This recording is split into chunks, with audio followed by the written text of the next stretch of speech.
to the nearly 32,000 people that came forward for testing in the last 24 hours to 8 p.m, and that is a good result. The numbers continue to hold up in terms of testing, but we do need it to go higher. As Dr. Chant has said, the more people that get tested, the more opportunity we have to control the spread and to make sure we're not missing any links of transmission that may exist in the community. In particular, to those Western Sydney suburbs we mentioned yesterday, we do know that queues are gradually growing there this morning, but whether you're in Auburn or Barawa or Lidcombe, in Greystanes in particular, we want that area in particular to get tested. And of course, following yesterday, we're encouraging people in the very south coast of New South Wales, given that infected couple from Victoria who are in those locations, to also make sure they come forward for testing. But the message is, no matter where you are in New South Wales, if you have the mildest of symptoms, come forward and get tested. Make sure you're constantly looking at the venues that health puts up in real time, and make sure you stay home after you've had the test until you're advised otherwise. Overnight in New South Wales, we had 7 cases of community transmission. 4 of those are from the same household of an existing case. And but for one, all of them can be linked back to a case that we've announced to date, and the 7th is under investigation, and hopefully health will be able to establish a link in due course. I want to stress today that New South Wales very proudly has always managed to balance the health risk, plus providing security and support to our citizens, plus providing confidence to business that they keep operating in New South Wales. On that basis, we're very keen to make sure economic activity continues. But before I talk about some existing restrictions that we want to extend in Greater Sydney, I would like to say thank you to the patients for the people in the Northern Beaches communities. For those in the southern zone, from midnight tonight, you are officially part of Greater Sydney. So thank you for respecting the stay-at-home provisions. But for all of you who live in the southern zone of the Northern Beaches community, including Minister Hazzard, you will now be treated as part of Greater Sydney. So thank you again. And please know that whatever we announce for Greater Sydney is now, you are now subject of. You do not have to comply with the stay-at-home provisions you were subject to until this point in time. Thankfully, according to the health advice, the risk of transmission in that part of the Northern Beaches has dissipated, and in fact, as I foreshadowed yesterday and the day before, there is a greater risk at this stage of community transmission in parts of Western Sydney, which we are obviously trying to get on top of, than there are in that southern section of the Northern Beaches. Dr. Chant will provide some further statistical information on what's happening in the northern part of the Northern Beaches, and for that reason the stay-at-home provisions will be staying at this stage until the 9th of January, but I can say with some level of confidence that that is pretty much the worst case scenario. So following the 9th of January, we anticipate people living in the northern part of the Northern Beaches will also then become part of Greater Sydney. And again, in particular, we want to thank that community for your patience, in particular businesses who are now doing it tough. And I can confirm today that the Treasurer and other ministers are liaising with the Chambers of Commerce and businesses to see what support, if any, we can provide in ensuing weeks. Now, I want to stress again that the strategy in New South Wales is to keep life as normal as possible, but also to make sure we maintain and even increase economic activity. So we are thinking about what happens in the next few weeks and the next few months. The Crossroads outbreak took us about 4 months to get to zero community transmission. We certainly don't want this outbreak to take as long as that. We've learnt from what's occurred previously, and we're very confident in the strategies we have in place. But today, we will be announcing further restrictions in Greater Sydney, and I'll go through them now. And I thank the community for your patience, but also say that our strategy is to make sure that people can go about their daily business with as little impact as possible. However, there are certain settings we're putting in place which will be effective from midnight tonight. The first one, which we've been talking about for a long time, is strengthening what we're doing in relation to wearing of masks. So masks from midnight tonight will now be compulsory in certain indoor settings, and we want to be very clear about this. We'll be making sure that compliance or enforcement occurs from Monday. So we won't fine you until Monday. The fine will be $200 for not wearing the mask in these settings. But if you're going shopping or in shopping centres, you have to wear a mask. If you're catching public transport, you have to wear a mask. If you're attending an indoor entertainment venue like a cinema, you have to wear a mask. Places of worship, hair and beauty salons, in gaming areas of establishments, and staff at hospitality venues. Now, none of this will be a surprise. We'd already strongly recommended mask wearing in these settings, but what we want to do is to make sure we're not in a situation where we're restricting people's ability to go about their business. In fact, we want to increase economic activity, not diminish economic activity, and mask wearing in these settings will ensure we have the confidence to do that. Also, when we're hosting major events, or when we're undertaking other activity, or when people are going to work, having masks on public transport will reduce the risk of allowing people to go about their business. And this is why this is a good time to do that. We've learned during the pandemic that we had to actually make stricter restrictions earlier on in the pandemic. We don't want to ever go back to that situation. We want people in New South Wales to be able to go about their business as much as possible, but we also need to reduce or mitigate the risk in certain settings where we know there's challenges, and that's why these indoor settings will now require mask wearing from midnight tomorrow.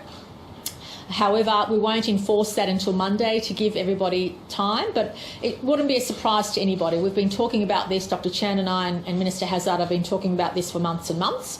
But the strategy, because many people will say, why now? And the reason why it's happening now is because we want to make sure and give confidence to business and to people who are holding down jobs that you can continue about your activity in New South Wales so long as you wear a mask in those indoor settings where there is a higher risk of transmission.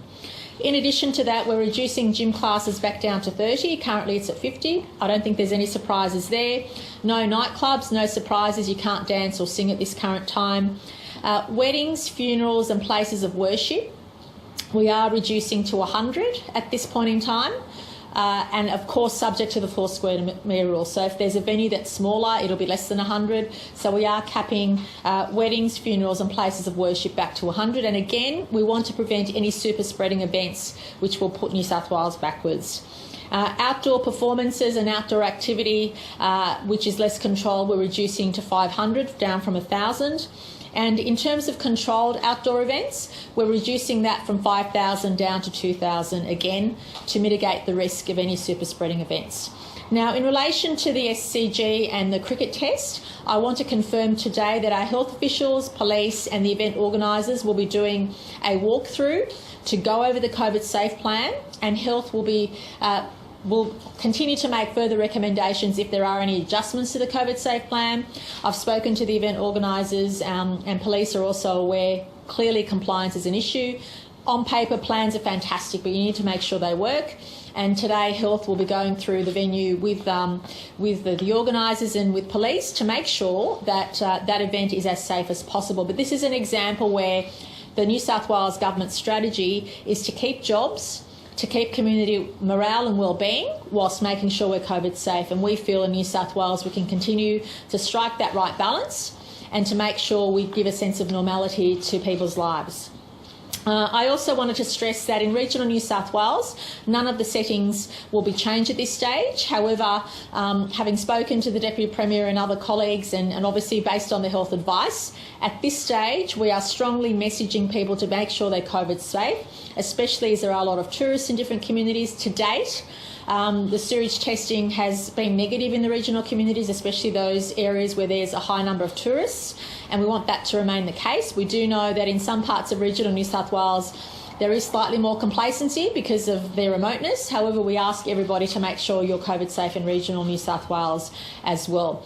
I also wanted to stress that for the purposes and definitions of health, when we talk about Greater Sydney, we are including Wollongong and the Nepean Blue Mountains and the Central Coast, and that's according to the definition we've been using to date, just to make sure everybody is clear on what restrictions they have to abide by in their own communities. I'll hand over to Dr. Chant now to give her update on the cases, and then Minister Hazzard will reinforce some of the things we've talked about today.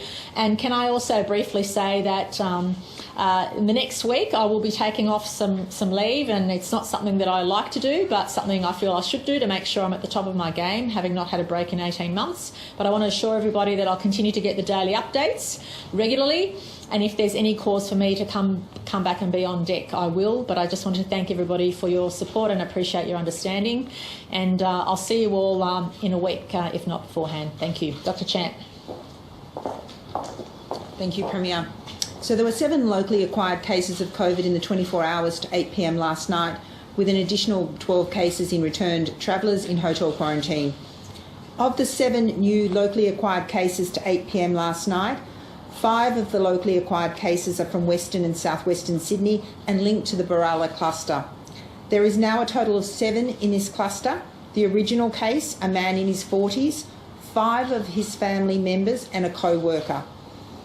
1 locally acquired case is a household contact of a previously reported case, a patient transport worker, and has been isolating for their infectious period.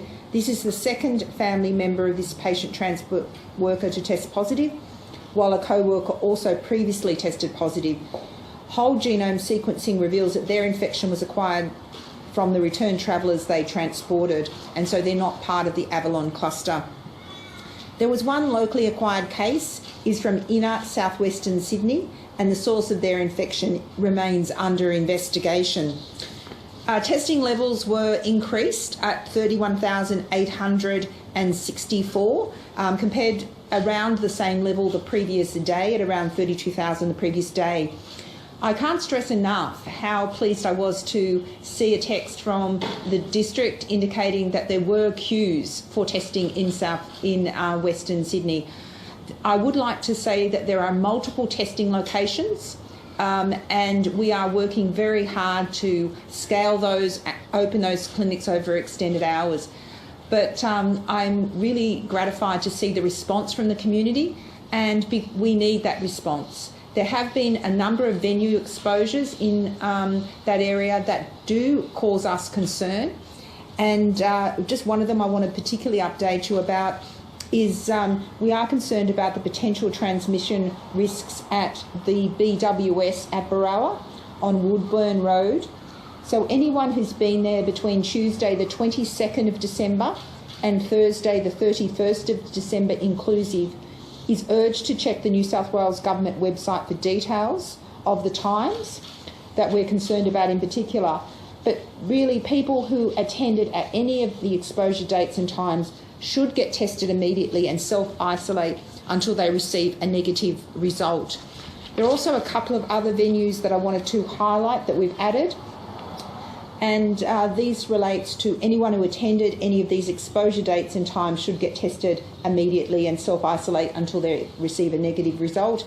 And that's the Australian Motor Traders at Haberfield Road on Tuesday the 29th December from 4:30 p.m. to 5 p.m, and Office Works at Punchbowl on Canterbury Road on Tuesday the 29th of December from 3:45 p.m. to 4:45 p.m. As the Premier indicated, I think it's probably appropriate to acknowledge the cooperation of the Northern Beaches residents. We will be releasing the restrictions on the southern zone, but I just want to pause to reflect on some of the statistics, which goes into why we are really concerned about the northern part of the northern zone, and why we want that extra period of time to ensure that we don't miss any community transmission or generate further cases in that area. So if I just take you back to the week ending the 21st of December, there were 67 cases reported in that week ending the 21st of December from that north part of the northern zone, and that led to a population rate of 90 per 100,000 cases in that zone, because the population density is not that high in that area. And that compared to the southern zone, where the rate was 3 per 100,000, compared to the rest of Greater Sydney, which was 0.4. So it really shows that that northern part of the northern zone bore the brunt of the seeding events, and the residents of that community were the most impacted. In the following week, we had a further 19 cases, and then to the 4th of January, a further 5. We are confident that because of the actions of the Northern Beaches Northern Zone, their compliance with the stay-at-home orders, their compliance with the restrictions, that we have not seen any evidence of locally acquired cases in that Northern Beaches Northern Zone. But for the abundance of caution, we do want to keep that locked down until the 9th of January. So please, I hope that explains that. Thank you. Sorry. It's all right, thank you. I'd just like to particularly thank the people of southwestern Sydney. The numbers that you're coming out in today are incredible, so thank you. Keep it up, because if we can keep the testing numbers up, then we have a clear idea of the transmission characteristics of this virus in southwestern Sydney, and that allows us much better management and control. So thank you to you. I want to also thank the Beaches community, the Northern Beaches community. Obviously, I'm one in the southern zone. It's nice to think that we're going to be back into Greater Sydney. But I'm also looking forward to making sure that the northern zone can come back into Greater Sydney as soon as possible. The residents on the Northern Beaches have been amazing in terms of sticking with the rules. So thank you so much. I think that emphasises, though, this issue. We're making some changes at midnight, or 1 minute past midnight tonight. And those changes, we're really asking for the community across Greater Sydney to really stick with us on this journey. The government can introduce the rules, but in the end it's personal responsibility.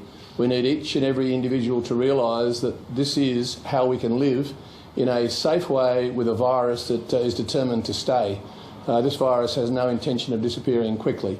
So please just stick with the requirements that the government is placing on all of us, because those new rules are based on health advice, and the health advice has kept New South Wales in the right balance for the last now 11.5 months. That is so important, that we keep the economy open in an environment where this virus is just determined not to completely disappear. Jobs are important, the economy is important, but also mental health is crucial. And clearly, if we can have jobs, have mental health, get out to our education institutions, do the things we want to do, but in a more COVID-safe way, then that means our mental health also remains a lot more resilient. So I implore everybody to stick with us on the journey. Can I also just remind businesses that QR codes using Service New South Wales are now compulsory. They kicked in yesterday. There's a $5,000 fine if you don't make the change. It's so important. One of the really difficult things that the health tracers have had to do is often late at night. I mean, the rest of us might be asleep, but our health tracers are working 24 hours a day and working through the night. And I know that because sometimes I've had calls very late at night and very early in the morning. And they are keen to actually be able to get to people who may have been in a restaurant, may have been in a cafe, may have been in BWS, may have been in any facility. But if we don't actually have the information available, it makes it very difficult. So particularly for restaurants and cafes and other hospitality venues, you must transfer across to the Service New South Wales QR code. Another issue on the same topic, it is so difficult for tracers to actually get to all of the information they need if a business is shut. For example, we've had businesses that were shut for Christmas, New Year, and it has been one heck of a task to try and get to the owners of the business. First of all, as a matter of courtesy, to let them know that their business may be named, but secondly, to make sure that we have all the information that our tracers need. It's a human system, and we know that even those who are using the Service New South Wales code system, there may have been people who have slipped in, or people who made a booking but they didn't actually have their QR code done. The business proprietors will know that in all likelihood. So can I implore business proprietors, particularly restaurants and cafes and other businesses of a similar ilk, to make sure that they contact Service New South Wales when asked in the next few days. We have asked Service New South Wales to reach out to all of those businesses that currently have COVID-safe plans and make sure that they have an after-hours number. Many of the numbers are, many of the contact details are simply the phone at work. Well, that's not good enough, as we've discovered late at night on a number of occasions. I do want to thank, though, the amazing support that we've had from a range of people, local MPs, councils, all of the people who might have, and businesses, other businesses who may know the owners of the business next door. The community has been fantastic, but it would just make it that much easier for our tracers. Because if they can actually get the information on who's been in one of these restaurants or cafes where someone who has had a positive result has been, if they can get that in just a few minutes instead of a few hours, we can be cutting off chains of transmission. We've learnt that over the last 11 months, and it's so important. New South Wales does it well, but we can always do it better. So I just ask for that support. Thank you. We have outdoor events going down from 5,000 to 2,000, that seems incongruous with the holding of the SCG. Now, these are more uncontrolled type of events where there isn't ticketing and seating. So we're making sure that for events that are being held which are greater than 2,000, you have to deal with the health experts directly and have a special plan. So can I be very clear about this, is that if you have an event up to 2,000 people outdoors, you can rely on the existing COVID safe plans you have in place. But if you're intending to hold an outdoor event that's greater in number than that, you need to make sure you have specific tick off, a specific exemption from our health experts, our health officials. And that's why we have said today that the health experts, along with police, along with the event organisers, will be doing a walkthrough of the SCG to make sure that the COVID safe plan is as tight as it needs to be, to make sure there aren't any further revisions to that plan, and to make sure that we're doing everything we can to keep the community safe. And can I make this point, which is really important as far as New South Wales is concerned. Our intention is, none of us know how long we have to live with COVID. It's an open-ended question. But what we do know is the following. We do know that in New South Wales, yes, we have to consider health and safety first and foremost, but we also need to think about well-being and jobs and the economy. And that's why by putting these measures and settings in place, we're confident we can continue to increase and encourage economic activity, give confidence to business and jobs, but also, of course, most importantly, keep the virus at bay. And the science of a pandemic is far from perfect. We don't pretend that the settings we've put in place are entirely consistent or entirely consistent with what people would expect. But that is the nature of a pandemic. What we do know is what works. We've learned so much in the last 11 and a bit months. And I want to thank the people of New South Wales for continuing to trust in our advice, to trust in what we're doing, because without the cooperation of the community, we wouldn't have been able to achieve what we have. And moving forward, because there's no end date for this pandemic, because even when we have vaccines, we don't know exactly now how long it will take to roll it out and which people in the community will have it first. And so for all of those reasons, as a government, we need to consider what is the best way we can move forward and live in a COVID-safe way indefinitely. And the one other point, I'll make before I take a question is this, that we don't want to impose a restriction or burden any citizen a day longer than we need to. So once we have confidence that community transmission is where we'd like to see it, we will go back to what we had prior to those restrictions coming into place. And I want to make that very clear. We would never dare impose anything on our citizens unless we thought it was necessary. And we've learned a lot from what happened at Crossroads, where we had a seeding event affecting hundreds of people. We don't want to go to a situation where we're restricting business activity or jobs or economic activity. Quite the opposite. We want to be in that state where we're encouraging people to work, to go about their daily business, although in a COVID-safe way, to allow us to manage the virus. According to the latest analysis of community transmission connected to the Barawa cluster, 80% were infected outside the home. So 124 cases, 69 were in licensed establishments, 30 in gyms and cafes, etc. So why is there so much distress about infections inside the home? We've got limits of 5 people. Yeah. Do you consider more restrictions on licensed hospitality? Well, respectfully, we've announced those today, and also we rely on the health advice, and we look at the number of cases across the state, we look at what's occurred during the pandemic, and I'm absolutely confident that the settings we have in place, which are based on health advice, are the best way to move forward. But as I said, I'd be the last person to pretend this is a perfect science. I'd be the last person to pretend that everybody has all the answers. But what we do know is that New South Wales has proven to be one of the best places anywhere on the planet in relation to contact tracing, in relation to the health advice we've been given, and also, if I could say, our team in New South Wales, which I include the community, has demonstrated our capacity to work together, to be flexible, and to make sure that all of us appreciate the strategy moving forward. And the strategy very much in New South Wales is not to impose any burden on our citizens unless it's absolutely necessary, but also to make sure we keep jobs in the economy, mental health, well-being, and a sense of normality moving forward, as well as, of course, controlling the virus. And that's the balance we've always tried to strike in New South Wales. I'm incredibly proud of that.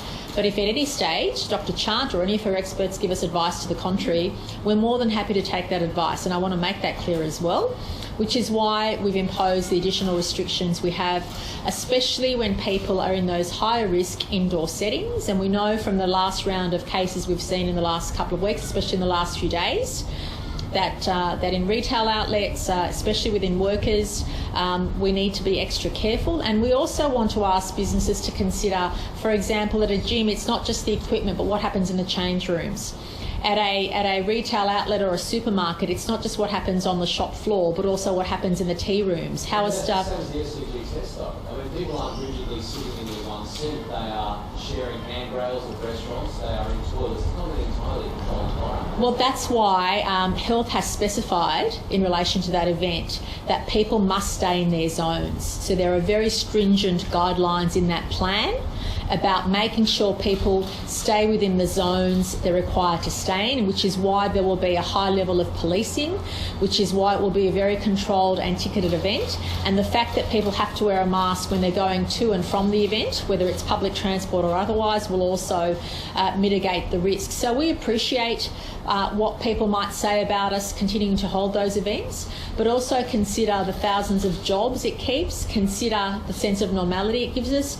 And I recall some people were very upset when they heard we were continuing with the fireworks display, but after the event, I think most of us felt a sense of relief that there was something we could look forward to and something that we could find a sense of normality through. So I appreciate all those issues people raise, and they're issues that I think about and my team thinks about. They're issues our health experts think about. And what's important for us is making sure there's the right balance. But can I say that it really comes down to personal responsibility as well.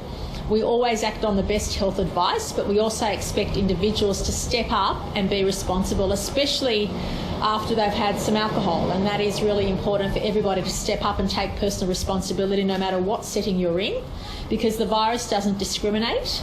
We know from the statistics where people are getting it and transferring the virus, but it doesn't mean that all of us shouldn't have our own personal responsibility. And one point I did forget to mention in relation to indoor settings and mask wearing is that, as for previous occasions, children under 12 are exempt because we know that they're at very low risk of transferring the virus amongst themselves or between adults. So children under 12 and those obviously with certain medical conditions are also exempt as well. Mask wearing compulsory on public transport to and from the SCG, why not just extend that to people at the SCG? Surely at this point in the pandemic, no one is going to be discouraged from going to the cricket because they have to go. Well, that's up to the health advice. And if Dr. Chant determines that's the case, we will do that. That's why the health experts, that's why I've been very clear to say that. What's the reason not to have masks? I'll let Dr. Chant explain that. Yeah, sorry.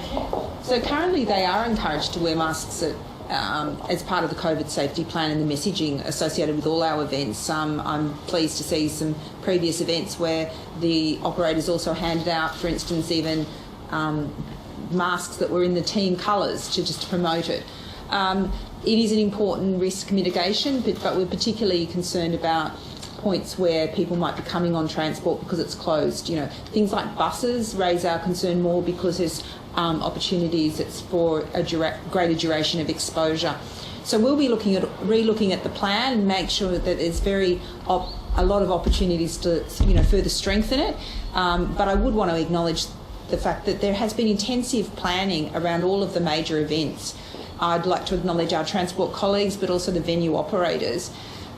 This zonal approach, so that you actually make sure that the amenities and the restaurants and that are only accessed by a certain group, means in reality that you've not got one big group, you've actually got zones, but then you need to make sure that they're exiting and not mixing, because obviously at this point in time we want to minimise mixing of social groups. Just in relation to the previous question in relation to hospitality, one of the first responses we put in place when we were aware of this cluster was actually to take quite strong action against hospitality, noting it was a high risk. And so that the 1 per 4, we had 1 per 2, and we removed it to 1 per 4, and we put a capacity cap of 300.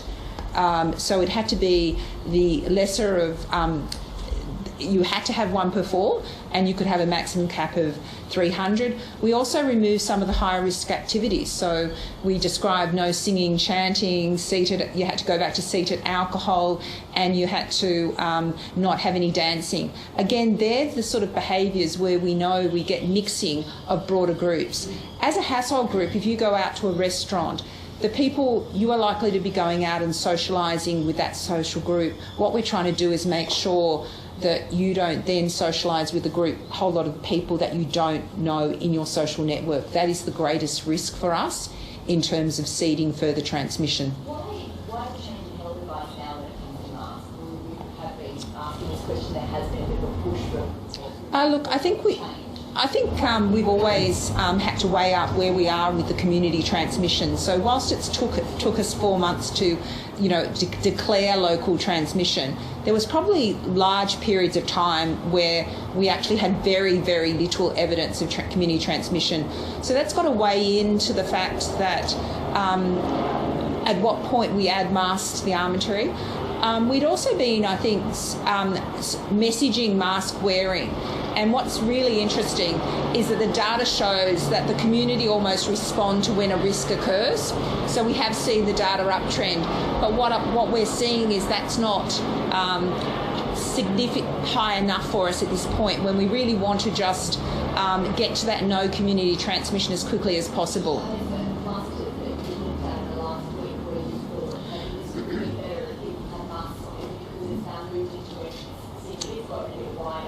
Look, I think we recognise that where you've got a large congregation of people that might be infected, then you're at greater risk if you're in that social shopping centre setting. But I do want to actually emphasise that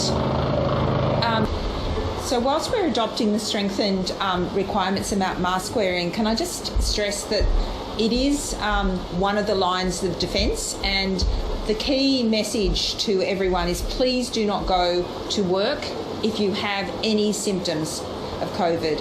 I think it's been very hard because we've had very low levels of community transmission. People are most likely to think, oh, I've got a cold, or I've got some other virus that's causing me to have these symptoms, or there's another reason for my fatigue or headache or other symptoms. What I'm trying to say is at this present time, please treat it as if you have COVID.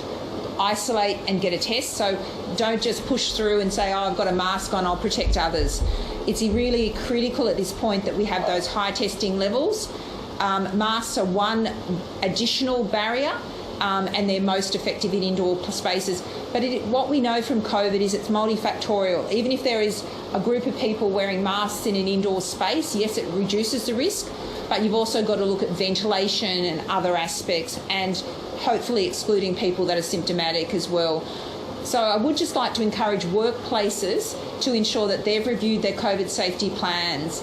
There's been some lessons. Think about tea rooms. I mean, health's had to tackle this, that we've got very strong guidance around when we're wearing masks, but sometimes those behaviours might lapse in tea rooms. Tea rooms can often be crowded spaces. So I think, again, given we've gone from that period where we've had no community transmission, it is a good time for workplaces to dust off their COVID safety plans and ensure that they have got those settings in the workplace to make sure there's not points of congregation and that there is adequate distancing, good ventilation of spaces. And if they choose to implement additional measures, we would be happy about that as well.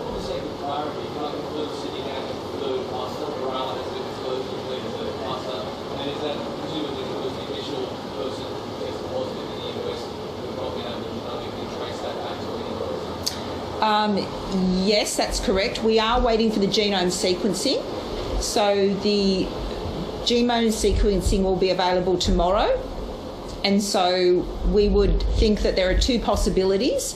As I said, we don't like to speculate, but the two sort of virus strains we have are the overseas acquired international patient transport workers strain, and then we also have the strain that is associated with the Avalon cluster, where the source of that infection has yet to be determined.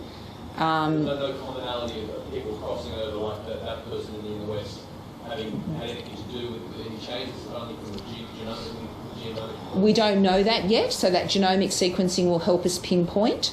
Our investigations are continuing. As I said, we've got some additional information in relation to the Avalon cluster, which I disclosed yesterday, about that potential crossover of the Wollongong and Croydon cases.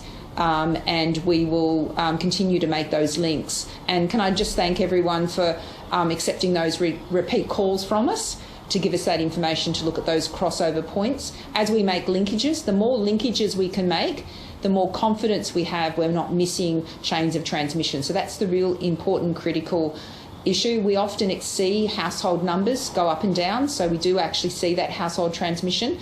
Whilst you rightly highlight the role of hospitality, overall we do see household transmission being a key factor, particularly associated with cases.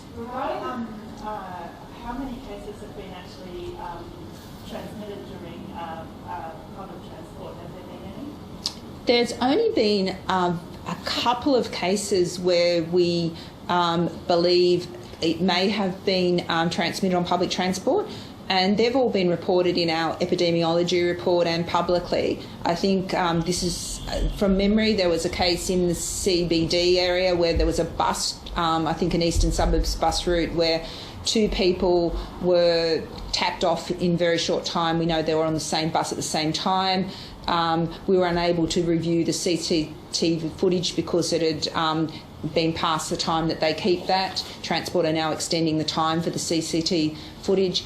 And there was one also case associated with the Liverpool cluster where we believe that there may have been overlap of the worker and a crossover point to lead to some other cases there. That's probably to my recollection, but we just acknowledge Transport for New South Wales data for tap on and tap off. It really helps us triangulate, but they're the two that I can recall at this point in time. They're both dealt with in EPI reports. On that triangle you mentioned yesterday from the Wollongong restaurant, you were trying to find that missing third side. Do you have any people come forward or able to find more people who've been to that restaurant? Not to date, but I will. But obviously the tests do take a little bit of time for everyone to rock up for testing. So I'm anticipating that we will get those test results later today, and that will again allow us to triangulate. We're also waiting for some other special tests. Yesterday you asked an interesting question about contact tracers, which was, can we get just more contact tracers? Can I say there's 2 tasks in the contact tracing? One is the sort of what we call more the epidemiologists. So they're the people that sit down with the lab scientist and the specialist infectious disease people, where we're trying to pinpoint people's onset of illness to understand who came first, and that's requiring people to undergo multiple tests and serological testing. And that very close linkage work is actually done by a different group. A lot of the contact tracers are then provided with the scripts, which is basically the call centre more function. I want to acknowledge the skill and the compassion of those contact tracers, but there are 2 different tasks that are being done concurrently. And I know that you've questioned about our inability to find the links. I can just reassure you that there is intense effort, and it is a very complex piece, and information changes, and we have to often have many concurrent lines of inquiry going at the same time.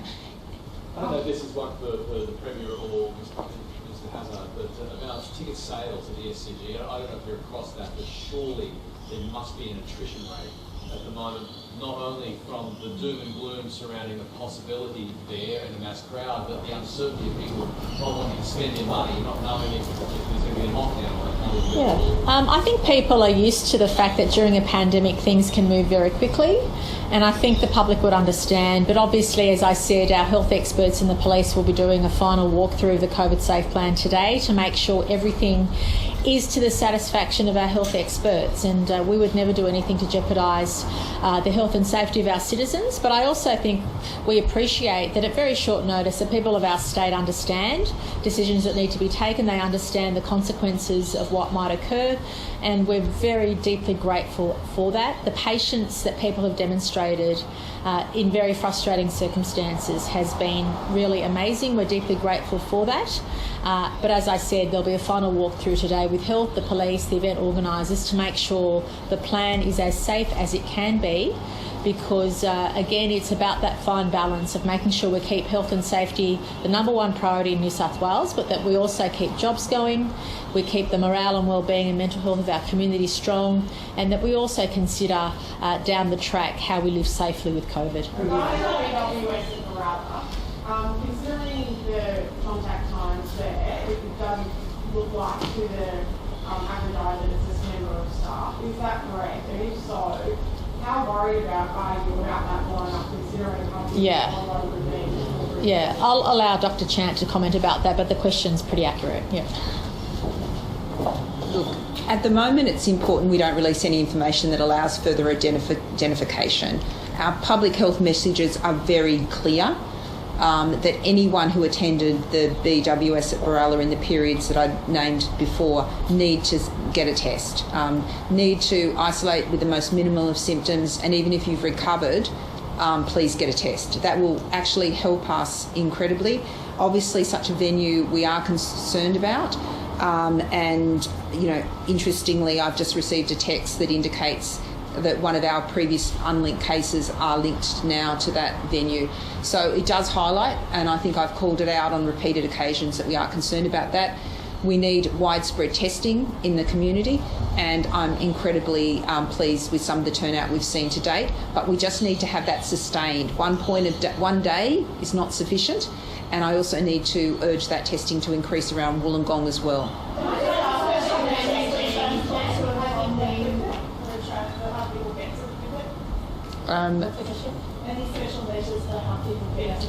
So as part of the planning for major events, there's intensive transport plans.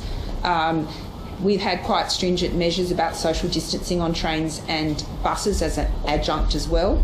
Obviously mandatory masks will assist for that, but that will be part of one of the reviews of the risk assessment to look at are there any additional measures we can have?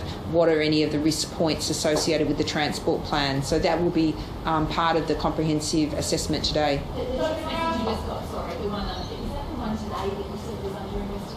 No, it was a case from a few days, and this a few days ago. And can I ask, is that BWS had a deep clean room? They The advice I had last night was that it was closed, but I'm happy to follow up on that. And can I just express the cooperation that we've had from the facilities? I can't stress enough how helpful they've been.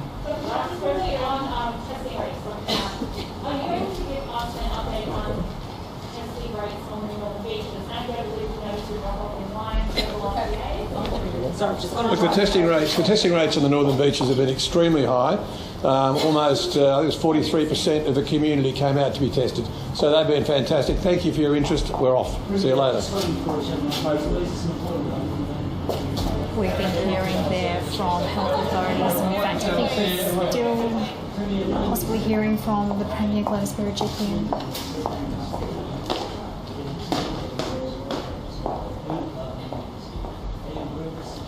I'm actually not, but given you've raised it, I'll follow up. But it hadn't been brought to my attention.